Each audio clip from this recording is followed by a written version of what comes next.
Jésus-Christ est Seigneur. Il est sorti du tombeau, il est Seigneur. Tous genoux fléchira, toute langue confessera que Jésus est Seigneur. Jésus-Christ est Seigneur. Il est sorti du tombeau, il est Seigneur. Tous genoux fléchira, toute langue confessera que Jésus est Seigneur. Père éternel, mon Dieu, Seigneur Jésus-Christ, tu es Seigneur. Merci pour ta parole, merci pour ta bonté, ta fidélité, Père. Que la chair se taise, mais que ce soit ton Saint-Esprit qui prend le contrôle de toutes choses, ô Père. Comme Jérémie pouvait le dire, Seigneur, je ne sais pas parler, mais tu as dit, je mettrai mes paroles dans ta bouche, ô Jésus-Christ. Mets ce matin tes paroles dans ma bouche, afin que je puisse donner le message que tu m'as dit à ton peuple. Merci, Père, au nom de Jésus. Amen. Shalom, shalom, peuple de Dieu encore. Que le Seigneur Jésus-Christ vous bénisse de là où vous êtes. Que la grâce et l'honneur soient rendus à notre Seigneur Jésus-Christ. C'est encore votre frère, je suis là pour vous partager le message. Je suis tellement en joie. Encore là pour vous partager le message que le Seigneur Jésus, notre Papa à tous, m'a donné hier dimanche. C'était pendant le culte, pendant qu'on était en train de prier. On était en train de faire un moment de repentance. On demandait pardon au Seigneur. Voilà. On demandait pardon au Seigneur et on avait commencé à réclamer le sang du Seigneur Jésus pour nous laver complètement. Et lorsqu'on réclamait le sang du Seigneur Jésus, je voyais le Seigneur ouvert mon esprit et il me dit, il ouvert mes yeux spirituels plutôt. Il me dit, lorsque vous péchez, voici votre état spirituel. Et il me montrait, il a pris exemple, il me montrait l'état spirituel de mon frère. Et je voyais tout en lui était noirceur, ténèbres. Et le Seigneur me dit, lorsque vous péchez, lorsque vous marchez selon vous, faites des choses qui ne me glorifient pas. C'est comme ça, votre âme est ténèbres. Et lorsque je vous lave avec mon sang, vous devenez blanc. Et pendant le culte, le Seigneur passait, il prenait sa main, il mettait sur le front de chacun. Et lorsqu'il mettait sur le front de chacun, c'était son sang qu'il mettait sur nos fronts. Et son sang nous lavait complètement de tout ce qui est ténèbres. Et ça nous rendait propres, blancs. Et j'ai vu lorsque le Seigneur a pris sa main, il a mis sur le front de mon frère. Et j'ai vu le sang qui a coulé de son front. Dès que le Seigneur Jésus a mis sa main, et le front a commencé à couler en même temps. Immédiatement, mon frère qui était noir là, je voyais la noirceur là, immédiatement, tout son corps est devenu lumineux. Tout son être entier est devenu lumineux. Et je voyais qu'il était revêtu d'une robe blanche. Et le Seigneur avait un éclat vraiment. Et le Seigneur a commencé à se promener. Il faisait ça sur chacun de nous. Et le Seigneur Jésus me dit, tu vois l'efficacité de mon sang, la puissance de mon sang. Est-ce que vous connaissez réellement la puissance de mon sang? Il dit, je ne vous ai pas délivré. Je ne vous ai pas racheté par ma chair à la croix. Mais je vous ai délivré, je vous ai racheté par mon sang. Bien aimé, on va prendre nos Bibles. Dans le livre de Apocalypse 7, à partir du verset 13. Apocalypse 7, verset 13. Je lis la parole du Seigneur. Et l'un des vieillards prit la parole et me dit, ceux qui sont revêtus de robes blanches, qui sont-ils et d'où sont-ils venus? Je lui dis, mon Seigneur, tu le sais. Et il me dit, ce sont ceux qui viennent de la grande tribulation. Ils ont lavé leurs robes et ils les ont blanchis dans le sang de l'agneau. Parole du Seigneur. La parole nous dit que ils ont lavé leurs robes dans le sang de l'agneau.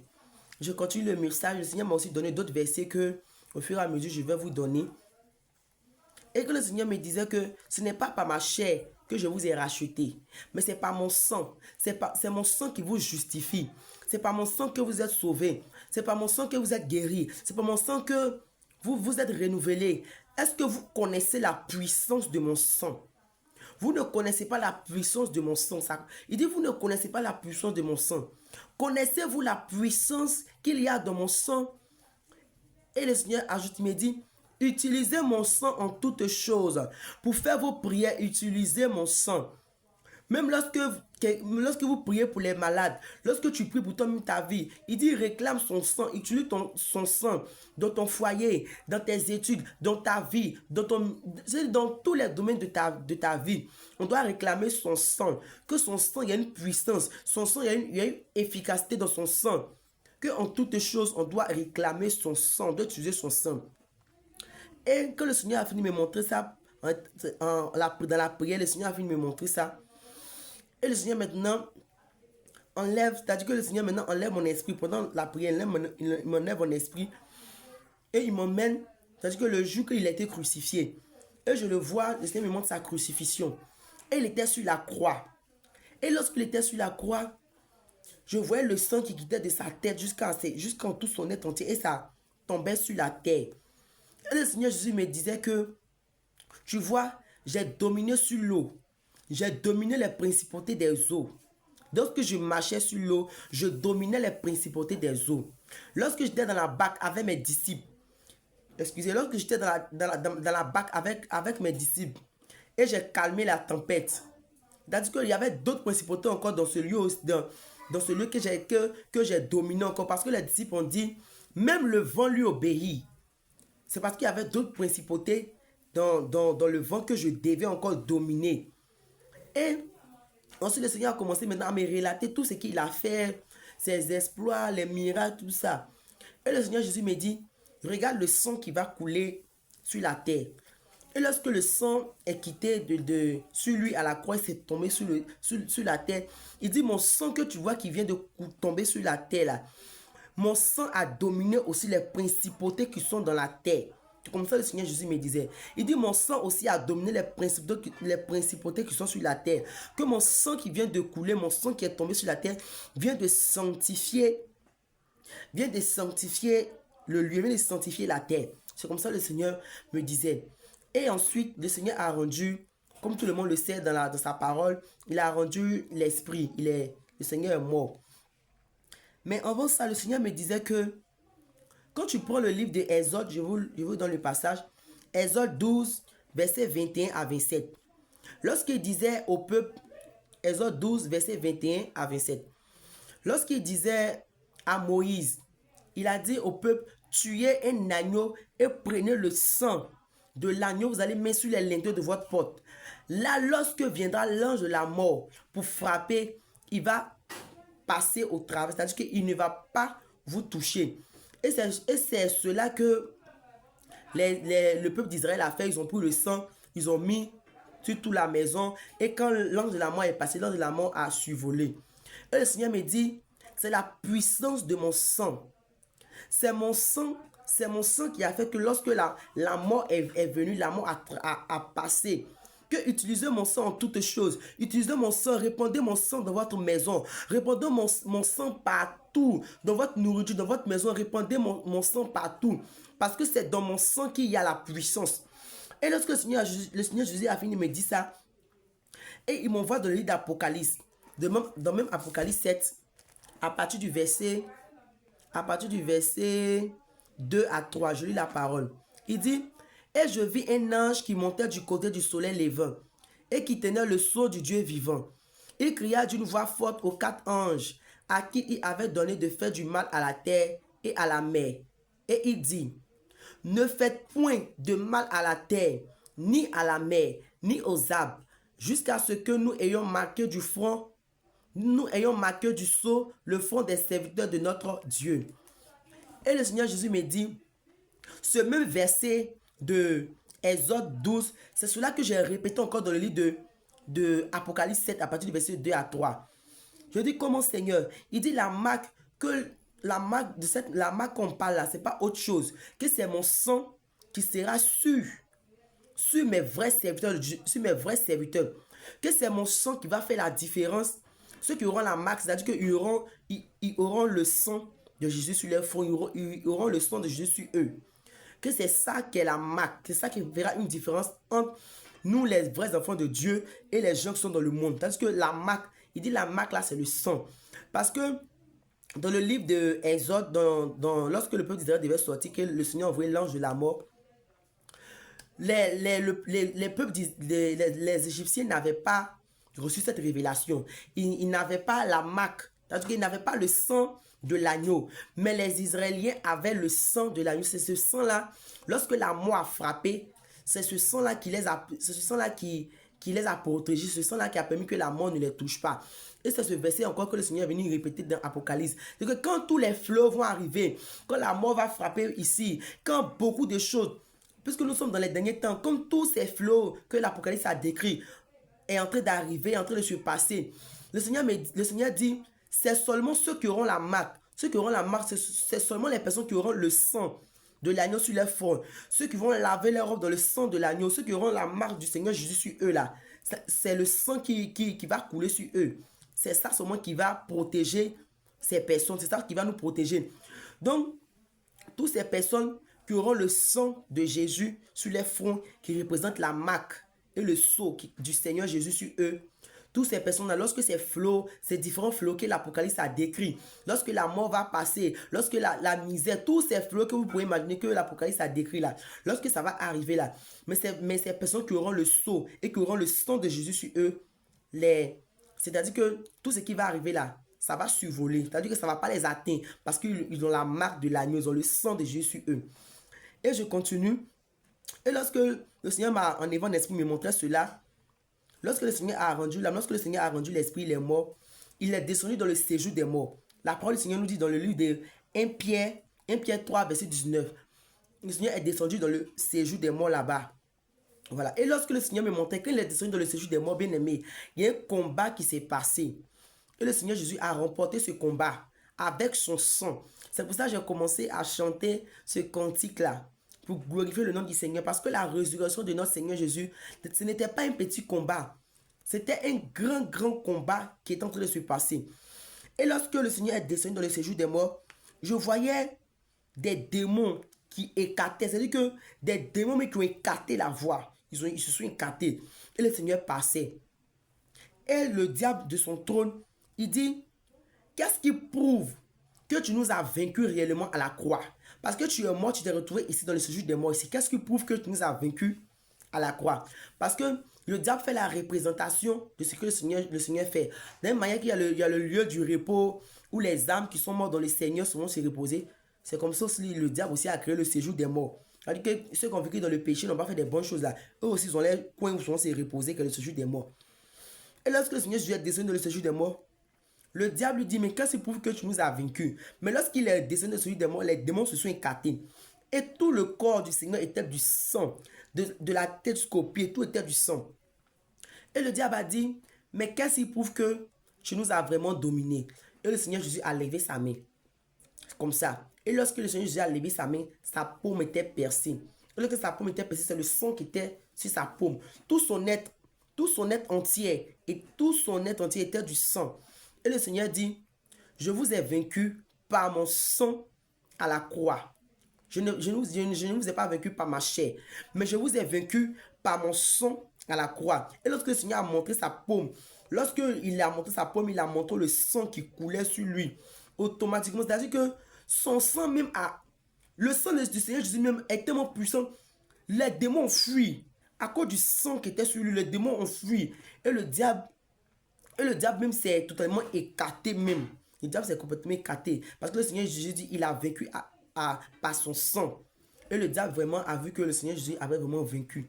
Et le Seigneur m'a rappelé sa parole qui dit, j'ai vaincu l'ennemi de vos âmes à cause du sang de l'agneau et de la parole de leur témoignage. C'est comme ce que le Seigneur Jésus me disait. Il dit, il a vaincu, lorsqu'il a dit dans le Seigneur des morts, il a vaincu le diable. C'est par son sang qu'il a vaincu. C'est par son sang qu'il nous a donné la victoire. Donc le sang même de Jésus même suffit. Le sang même de Jésus suffit même pour faire tomber les démons. C'est-à-dire que son sang même là, Lorsqu'il est rentré dans le séjour des démons même, son sang m'a fait fuir les démons. Lorsqu'il a il a soulevé la paume, le diable même a eu peur. Le sang même du Seigneur Jésus nous a donné la victoire à la croix. Et dans le séjour des morts, beaucoup de choses se sont passées. C'est-à-dire que le Seigneur, en tout cas, il a libéré beaucoup d'hommes du séjour des morts là-bas. Il a libéré beaucoup de personnes là-bas. C'est-à-dire qu'il a vidé même le lieu. Il a complètement vidé le lieu. Mais bien aimé, lorsque le Seigneur Jésus devait ressusciter aussi, il y avait un combat. Parce que les démons des airs, c'est-à-dire que du premier ciel, du deuxième ciel, les démons, les principautés qui sont là-bas, ils ont fermé le ciel. C'est comme s'ils se sont couchés sur le ciel.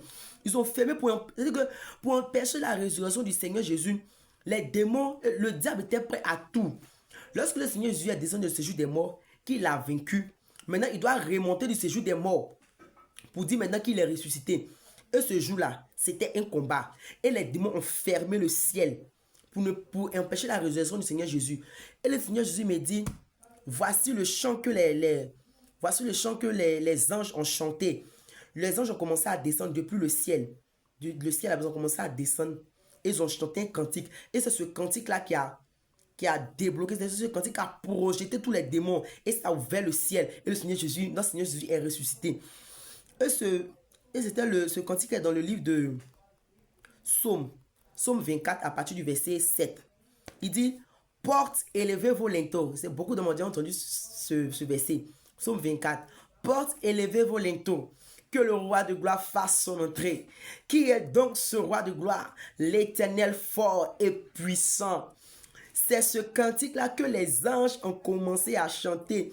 Depuis le ciel là-bas, ils ont commencé à descendre avec ce cantique-là. Et ce cantique-là a projeté tous ces démons qui avaient bloqué la terre du ciel. Et ce cantique-là les a projetés. Et lorsque ce cantique les a projetés, c'est là que notre Seigneur Jésus est ressuscité. Il est sorti de celui des morts, il est ressuscité. Bien aimé, que le Seigneur Jésus me montrait, souvent les mots humains ne suffisent pas pour décrire genre, ce que tu vois. Mais en tout cas, je fais l'effort de mieux vous décrire, de mieux vous expliquer. Et c'est là que le Seigneur Jésus est sorti. Lorsque les anges ont chanté le cantique a projeté les démons. Et là que le Seigneur Jésus est sorti du séjour des morts, il était ressuscité. C'est là que l'ange est descendu pour venir rouler la pierre. Parce que les démons même avaient empêché les anges de descendre venir rouler la pierre pour que notre Seigneur Jésus sorte du tombeau. Et c'est ce cantique que le Seigneur m'a dit que prenez, comment on appelle ça même, ce passage à Psaume 24 à partir du verset 7 là. Prenez cela pour faire un cantique. Parce que c'est un puissant cantique. Porte, élevez vos linteaux, que le roi de gloire fasse son entrée. Qui est donc ce roi de gloire? L'Éternel fort et puissant. Et c'est ce cantique là qui a fait tomber tous ces démons. Et le ciel était ouvert. Et notre Seigneur Jésus est ressuscité. Et lorsque notre Seigneur Jésus est ressuscité d'entre les morts, et quand il a fini de me montrer sa résurrection, tout ce qui s'est passé dans le séjour des morts, comme il a vaincu le diable par le sang, quand il est sorti du séjour, quand il était ressuscité, lorsqu'il montait pour aller au ciel, mais la parole du Seigneur nous dit, il a dit à ses disciples que je vous enverrai le consolateur, le Saint-Esprit. Le Saint-Esprit viendra sur vous, il vous conduira dans toute la vérité. Mais avant ça, il devait monter. Voilà. Lorsque il a fini de causer ses disciples, il me montrait tout ça que le Seigneur m'en est en esprit. Il était en train de me montrer comment ça s'est passé. Lorsqu'il a fini de parler à ses disciples, il a commencé à monter. Et lorsqu'il montait, bien aimé, le combat n'était pas encore fini. Le combat n'était même pas encore fini. C'est-à-dire que les démons accusateurs l'attendaient encore. Dans les démons accusateurs, les principautés du ciel là, du premier ciel, du deuxième ciel, voilà, il attendait encore le Seigneur Jésus pour faire quelque chose. Et lorsque le Seigneur montait, il montait, et les démons accusateurs encore, malgré qu'il les a vécus dans le séjour des morts, ils étaient là-bas encore pour l'attendre. Ils ont dit, qu'est-ce qui prouve que tu nous as vaincus vraiment? Qu'est-ce qui prouve que tu as dominé, que tu as vécu vraiment à la croix? Et le Seigneur Jésus a encore montré sa paume, qui était percée, il a montré le sang. Et tout le corps du Seigneur Jésus était du sang. Et le Seigneur dit, j'ai vaincu, pas par ma chair, mais j'ai vaincu par mon sang. Et les démons ont écarté. Le Seigneur Jésus est monté. Je le voyais le Seigneur Jésus, tout son corps était, sa tête jusqu'au pied, tout était le sang. Et son sang a projeté les démons là. Et il est monté jusqu'à il est arrivé devant la porte du ciel. Quand il est arrivé devant la porte du ciel, il y avait le sang qui était sur sa main, qui a jailli et qui est tombé sur la porte du ciel. sur les deux portes du ciel. Et quand ça a sur les deux portes du ciel, le ciel s'est ouvert et le Seigneur Jésus est rentré. Lorsque le Seigneur Jésus est rentré, la porte s'est fermée. Et il m'a dit, souvent vous écoutez le témoignage des personnes qui vont vous dire que lorsque je suis arrivé devant la porte du ciel, voilà, la porte s'est ouverte tout seul et puis je suis rentré. Il dit, c'est parce que j'ai vécu par mon sang. C'est parce que j'ai vécu par mon sang et parce que sur le chemin, la vérité et la vie, que lorsque ces personnes arrivent devant la porte du ciel là, ils ne font aucun effort, ils ne font plus rien. C'est moi qui suis la porte. Donc c'est moi qui suis la porte parce que j'ai vécu par mon sang. Et la porte s'ouvre seule et il rentre. Donc, bien aimé, c'est le message que le Seigneur m'envoie donner aujourd'hui à son peuple. Il dit, on doit utiliser son sang en toutes choses. Il dit, il n'a pas vaincu les mines de nos âmes par sa chair, mais par son sang. Il dit, bien aimé, dans le séjour des morts, le sang de Jésus nous a propulsé les démons. Le sang de Jésus, que le Seigneur Jésus a montré son sang, mais ça fait tomber le diable de son trône. Bien aimé, ce n'était pas un petit combat. Et la résurrection du Seigneur Jésus aussi, ce n'était pas un petit combat, concernant ce que je vous ai expliqué. Mais tout cela, le Seigneur a vaincu tout cela pour nous donner la vie. Il a vaincu toutes ces principautés de la terre, du séjour des morts. Il a pris la clé du séjour des morts, il est sorti, il est monté au ciel, tout ça il a vaincu. Et le Seigneur me dit de vous dire, de dire à son peuple, on doit utiliser son sang en toutes choses. Son sang suffit pour chasser les démons. Son sang suffit pour nous apporter la guérison, la liberté, tout. On doit utiliser son sang dans tout ce qu'on fait, parce qu'il y a une puissance dans son sang. Et le Seigneur Jésus m'a aussi montré le voleur à la croix. À la croix, il y avait deux voleurs. Il y a l'autre qui a dit, Seigneur, si tu meurs, si tu es dans le ciel aujourd'hui, souviens-toi de moi. Et le Seigneur Jésus lui a dit qu'aujourd'hui, tu seras avec moi dans le paradis là-bas. Et lui aussi, lorsqu'il a rendu l'âme, lorsqu'il montait, les démons accusateurs du premier et du deuxième ciel étaient là-bas et ils attendaient son âme. Et lorsque son âme était en train de monter, les démons accusateurs ont dit, mais toi, tu n'es pas digne d'entrer dans le ciel, tu n'es pas digne d'aller au ciel. Comment tu veux rentrer au ciel? Tu n'es pas digne. Tu n'es pas digne parce que tu es un voleur. Tu n'es pas digne parce que tu es un voleur, tu es un maître. Tu n'es pas digne de rentrer au ciel. Et le voleur a dit, je n'ai pas été justifié par la chair, mais j'ai été justifié par le sang de l'agneau. Et tout son être, toute sa tête, jusqu'à ses pieds, l'habit qu'il avait porté, tout était rempli du sang de Jésus, du sang de Jésus. Et les démons écartés et son âme est montée. Donc, bien aimé, pour dire que lorsque quelqu'un meurt, son âme veut aller au ciel là. Il y a des démons accusateurs qui sont dans les principautés du premier ciel, deuxième ciel. Eux, on les appelle les démons accusateurs. C'est-à-dire que ils vont chercher une faille pour t'accuser pour ne pas que tu rentres au ciel. C'est-à-dire que il t'a fait petite erreur. Ils vont dire, Seigneur, mais lui là, c'est un menteur. Depuis que tu l'as laissé aller au ciel. Lui là, c'est un voleur. Ils vont te bloquer même l'accès au ciel. Mais c'est par le sang de l'agneau que nous sommes justifiés. C'est par le sang de l'agneau que nous sommes délivrés. C'est par le sang de l'agneau qui va parler en notre faveur. Et qui parle en notre faveur chaque jour. Donc, bien aimé, c'est le message que le Seigneur m'envoie de vous donner aujourd'hui. Il dit, on doit utiliser son sang en toutes choses. Parce qu'il n'a pas vaincu par la chair, mais il a vaincu par le sang. Et dans le séjour des morts, quelque chose de puissant s'est passé. Le Seigneur a vaincu les principautés du séjour des morts. Il a vaincu le diable à cause du sang de l'agneau et de la parole de les témoignages. Aujourd'hui, nous avons la victoire par le sang de notre Seigneur Jésus. Et vous pouvez prendre aussi le livre de Jean 10, versets 7 à 9 et à 2, verset 24. C'est les versets que le Seigneur m'a donné. Voilà. Donc, peuple de Dieu, que le Seigneur Jésus vous bénisse vraiment. Que la grâce, la paix du Seigneur Jésus soit partagée. Utilisons le sang de notre Seigneur Jésus-Christ en toutes choses, dans nos études, dans nos foyers, pour prier pour les malades. C'est-à-dire qu'on doit utiliser son sang en toutes choses. Parce que c'est son sang qui guérit, c'est son sang qui libère, c'est son sang qui régénère. Dans le sang de Jésus, nous avons la vie. Que le Seigneur vous bénisse et que la gloire et l'honneur soient rendus à notre Papa Jésus. Je vais prier. Père éternel, mon Dieu, Seigneur, je te dis merci, je te rends toute la gloire. Merci pour ta fidélité, ta bonté en ce jour, Jésus-Christ. Merci pour tous ces messages que tu envoies à ton peuple. Merci pour ton sang qui nous a libérés. Merci pour ton sang qui nous a délivrés. Merci parce que tu nous as rachetés par ton sang. Sois glorifié, sois exalté. Au nom puissant de Jésus-Christ que j'ai prié. Amen. Amen, amen, amen.